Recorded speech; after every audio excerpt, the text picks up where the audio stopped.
नमस्कार स्वागत करुच्ची आज मुख्य गुरुत्वपूर्ण खबर को आपण दर्शक बंधु एवं आम हस्तगत होता खबर रही पाणीपाग संपर्कित देशर विभिन्न स्थान में किभली भाव रही पाणीपागर स्थिति एवं क्यों स्थान को वर्षार चेतावनी जारी रही क्यों स्थान को प्रबल अति प्रबल शीत होवार संभावना रही से संपर्क में पाणीपाग विज्ञानी मान मतामत कौन रही से संपर्क में संपूर्ण विवरण मैं आपको ये वीडियो प्रदान करी से आप निश्चित वीडियो को प्रथम शेष पर्यंत देखिए जदि वीडियो भल लगे तो पाखे लाल बटन निश्चित सब्सक्राइब करेंगे पाखे आसुवा बेल आइकन बजाइदेवे और ऊपर आसुवा ऑल नोटिफिकेशन क्लिक भूलें जहाँफल एभली वीडियो सर्वप्रथमे आपण मान निकट पहुँच पार। तेज आसतु जाना आज पाणीपाग संपर्कित विशेष गुरुत्वपूर्ण खबर को। उत्तर भारत में शीतर लहरी आरंभ होता बेले दक्षिण भारत में वर्षा एवं झड़ जारी रही। भारतीय पाणीपाग विभाग आईएमडी तमिलनाडु आंध्र प्रदेश एवं केरल में प्रबल वर्षा होबार सतर्कता जारी कर।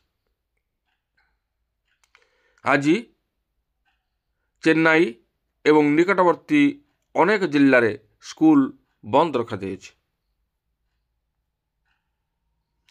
पहाड़िया अंचल में तुषारपात होगा फल दिल्ली उत्तर प्रदेश एवं बिहार में ठंडा वृद्धि पाउछि।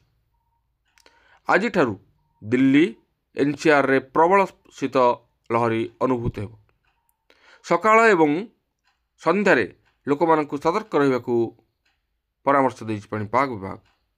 पाणीपाग विभाग कहवा अनुसार सर्वाधिक तापमात्रा 26 डिग्री सेल्सियस रहिबो एवं सर्वनिम्न तापमात्रा 10 डिग्री सेल्सियस पहुंच।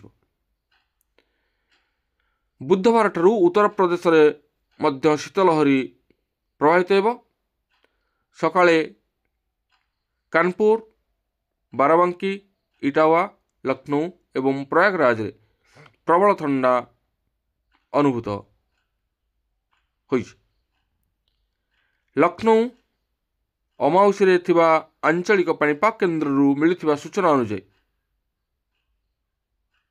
मंगलवार पूर्व एवं पश्चिम उत्तर प्रदेशर अनेक जिले में हालुका कुहुड़ी परिलक्षित होता। तथापि दिन बढ़िया सहित पाग स्वाभाविक हो। आंचलिक पाणीपाग विभाग कहवा अनुसार मंगलवार सकाळे वाराणसी मिर्जापुर सोनभद्र पीलीभीत आजमगढ़ रामपुर बरेली शामली सहारनपुर मथुरा मेरठ आगरा कनौज इटावा मौनपुरी फिरोजबाद कानपुर उन्नाव हमीरपुर ललितपुर हरदोई सीतापुर फारुकबाद बहराइच शाहजहानपुर एवं प्रयागराज में हालुकारु मध्यम धरणर कुहुड़ी देखा देथिला। उत्तर प्रदेश सीमांत बिहार संपर्क में पाणीपाग विभाग पूर्वानुमान किछि अछि जे सकाळे तापमात्रा तीव्र ह्रास घटिबो एवं सकाळे शीतल लहरी आसिबो। सीमांचल अंचल पाटना भोजपुर सिवान गया मधुबनी एवं पूर्णिया समेत अनेक जिले में ठंडा अनुभूत हो। पहाड़िया अंचल हिमाचल प्रदेश रे ठंडा पवन सहित प्रबल तुषारपात पूर्वानुमान करिछि पाणीपाग विभाग। नवेम्बर 19 तारिख ठारू तापमात्रा 4 रु 5 डिग्री ह्रास पाइबार संभावना रही। यही समय मध्य लोक मानकु सतर्क रहिबा परामर्श देछि पाणीपाग विभाग। एपटे राज्य रे पाणीपाग विभाग झड़ वर्षा पाई मध्य विभिन्न जिला को ऑरेंज अलर्ट जारी करिछि। सूचना अनुसार गतकाली राज्यर विभिन्न स्थान में घड़घड़ी सह तुहाकुतुहा वर्षा होइछि।